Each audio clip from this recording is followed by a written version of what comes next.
So you've tried to change a bad habit or two. Maybe it's smoking, biting your nails, or the absolute nightmare of waking up early. But no matter what you do, you always end up back where you started. It's like trying to teach a cat to fetch. Spoiler, it's not gonna happen. But have you ever wondered why it's so hard to change? Why can't we just snap our fingers and be different? First off, let's debunk the myth that change is impossible. It's not. The problem is, most of us go about it all wrong. See? Our brains are wired to resist change. Yeah, you heard that right. Our brains hate change. They crave routine and familiarity because it makes us feel safe. When you try to change something, your brain is like, whoa, what's happening here? This isn't what we're used to. And then it does everything it can to drag you back to your old ways. But why exactly does this happen? Well, it all boils down to something called homeostasis. It's a fancy term for the body's tendency to maintain internal stability. Think of it like a thermostat. When it gets too hot or too cold, the thermostat kicks in to bring the temperature back to normal. Your brain works the same way. When you try to change, it kicks in to bring you back to your normal state, even if that state involves munching on a bag of chips at midnight. And now let's get into the nitty-gritty. The first step in understanding why change is so hard is recognizing that habits are deeply ingrained in our brains. They're like well-worn paths in a forest. The more you walk a path, the clearer it becomes. When you try to change, you're essentially trying to carve out a new path, which takes a lot of effort and repetition. Ever heard of the saying, "Old habits die hard"? It's true. Habits are formed through repetition and reward.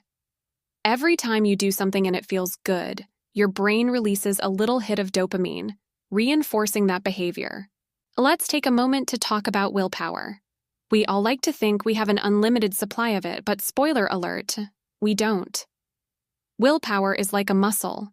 It gets tired the more you use it. That's why you might start your day with the best of intentions, but end up binge-watching Netflix with a tub of ice cream by night. The key is to use your willpower wisely. Instead of trying to change everything at once, focus on one small change at a time. Another reason change is so tough is because we often set unrealistic goals. You can't expect to go from a couch potato to a marathon runner overnight. When we set the bar too high, we set ourselves up for failure. And when we fail, our brains go, "See? Told you this was a bad idea." And we revert to our old habits. The trick is to set small, achievable goals. Instead of saying, "I'm going to work out every day," start with, "I'll go for a 10-minute walk 3 times a week."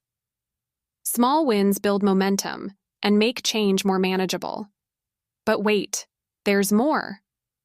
Our environment plays a huge role in our ability to change. If you're trying to eat healthier, but your kitchen is stocked with junk food, guess what? You're going to eat junk food. It's not about willpower at that point. It's about convenience. To set yourself up for success, you need to change your environment to support your new habits. Get rid of the junk food. Set out your workout clothes the night before and create reminders to help you stay on track. Now let's talk about the people around you. Humans are social creatures. We're heavily influenced by the people we spend time with. If your friends are all couch potatoes, chances are you'll end up on the couch with them. But if they're health nuts, you're more likely to join them for a run. Surrounding yourself with people who support your goals can make a huge difference. It's called the social contagion effect. Behaviors spread through social networks like a virus. So choose your tribe wisely. All right, let's get real for a second. Change is scary. It's uncomfortable and uncertain. Our brains are wired to avoid discomfort and seek pleasure. That's why we often stick with the devil we know rather than venture into the unknown. But here's the thing. Growth happens outside your comfort zone. If you want to change, you have to be willing to embrace the discomfort. It's not going to be easy, but it will be worth it. And let's not forget about the power of routines. Routines are like the unsung heroes of habit change. They provide structure and predictability, which our brains absolutely love.